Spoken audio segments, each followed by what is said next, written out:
It was supposed to be a quick stop, just gas, a drink, and a moment of rest.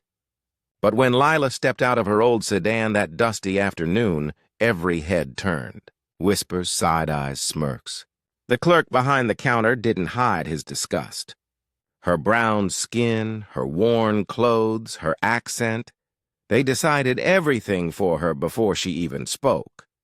She felt that familiar sting, the quiet kind that screams louder than words. What none of them knew was that this nobody was about to teach them a lesson they'd never forget. Watch till the end. Wait a second. Tell us where you're watching from in the comments, and don't forget to subscribe for more powerful stories like this. Lila Martinez was the kind of woman who blended into crowds. Soft-spoken, humble, always kind. Her husband, Carlos, never flaunted his wealth either. Together, they had built an empire. Real estate, construction, community projects. But Lila preferred simple things. Driving herself, dressing modestly, living quietly. That Saturday, she was visiting one of their development sites outside the city. On the way home, her fuel gauge blinked empty. The nearest gas station sat just off a rural highway, a place that seemed frozen in time. Dust coated the windows, and an old flag flapped weakly above the pumps. She didn't think twice. She parked, got out, and walked inside to pay.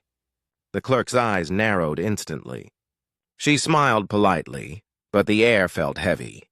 Something told her this stop would not be ordinary. As soon as Lila entered, the atmosphere shifted. A couple of young men leaning against the wall snickered, muttering under their breath. The cashier, a middle-aged man with a faded cap, looked her up and down and sighed exaggeratedly. "Pump 4's for customers, ma'am," he said sharply, as if she were loitering. She nodded, explaining she wanted to pay first, but he cut her off. "Cash only for people like you. People like you." The words hit like a slap. She froze for a second, trying to stay calm. Her wallet was in her hand, platinum cards, crisp bills, but he didn't even glance at them. Behind her, someone laughed. "Probably can't afford gas anyway." Another voice added, "Maybe she's lost. This isn't her part of town." Her heart pounded, cheeks burning. She could feel the humiliation crawling up her throat. The line behind her grew, but no one intervened, not one.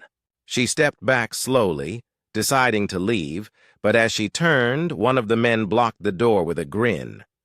"You gonna run away?" he sneered. The clerk chuckled from behind the counter. "Let her go. She ain't worth the time." For the first time in years, Lila felt small, invisible, forgotten.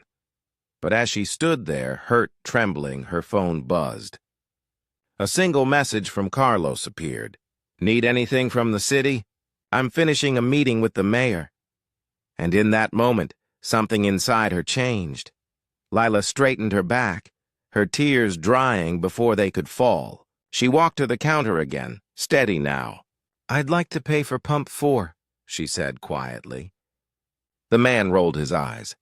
"Didn't I tell you?" But before he could finish, a black SUV pulled up outside, escorted by 2 city vehicles. Carlos stepped out in a tailored suit, shaking hands with a uniformed officer. The laughter stopped. The clerk's face drained of color as the officer held the door open for Lila's husband. Carlos looked around slowly, reading the room without a word. "Everything all right, sweetheart?" he asked gently. The silence was suffocating. Every mocking face turned pale. The clerk stammered. I didn't know." "No," Lila interrupted softly. "You didn't care to know." Within days, that gas station was closed for inspection. Within weeks, the property was quietly purchased by one of Carlos's companies. It reopened months later under new management, diverse staff, fair wages, and a sign outside that read, "Respect is the fuel that keeps us running." Lila never sought revenge. She sought change. What hurt most wasn't the words or the laughter. It was how ordinary it all felt, how no one spoke up. Her story wasn't unique.